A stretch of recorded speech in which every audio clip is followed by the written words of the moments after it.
Welcome to www.minitvstick.com. Please do subscribe if you're looking for other information about mini TV sticks. If you haven't seen my first video, there is a part 1 to this video, which is a review of the CR9 mini TV stick from Cloudnet. So in my last video, I said I'd try out a couple of webcams and also various peripherals to see how they perform on the CR9. I'd really appreciate it if you liked this video as well, if you found it useful. So I might as well let you know early that the testing didn't go as well as I expected. So with that in mind, I decided to film a few other things that you might be interested in. So stick around if you're interested in playing games on your Android mini TV stick, or if you want to share media that's running on your phone or your Android tablet onto the TV, or even if you want to try and control your mini TV stick from another Android device using software such as the RKRemoteControl. I'll be showing you how it performs, or in some cases not perform, with the CR9. Let me show you the results from my test with Skype first. I'm going to show you the results of using the Microsoft Webcam cinema camera with the CR9 from Cloudnet. So first of all, I tried to download the sound test service. As soon as it picked up, the call dropped. For that, I tried to call up another Skype user, which is just an instance of Skype that's running on my Android phone.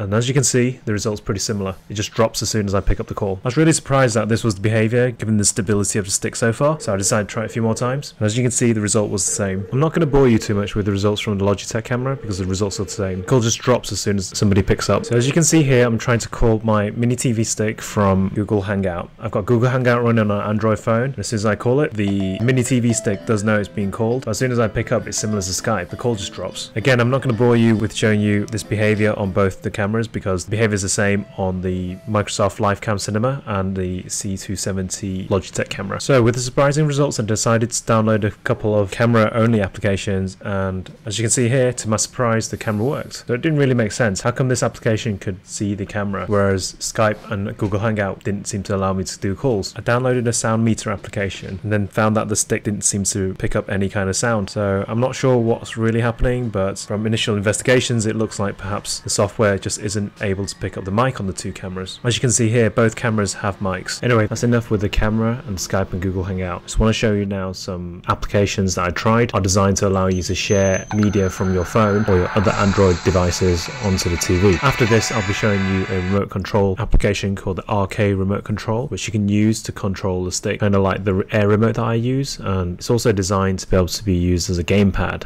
but I had some issues with it, which I'll show you later. First thing I want to say about media sharing with the CR9 is that out of the box it's supposed to support Miracast. Miracast is a new feature from Jelly Bean 4.2.2. Unfortunately, I don't have a 4.2.2 Jelly Bean Android phone, so I haven't been able to test this. So I'm actually using a HTC One, and the first thing I tried was the HTC Media Link HD application, and just to get that one out of the way, that doesn't work. In fact, I'm not even sure if it uses DLNA. Next is the free version of the Play 2 Lite application. Also, that didn't work. At least the free version didn't work. So I'm sure there are lots more of these types of applications, and given some time I could probably work out how to get the video to share even on the previous two, but I decided only to try one more. The last one I tried was Twunky Beam. Now with this one, there is a main application for Twunky Beam, but what I also found was that it was integrated into the sharing function on my YouTube application. So once I decided to share a video, it then gave me the application to email it, or in fact beam it to my large screen TV from YouTube.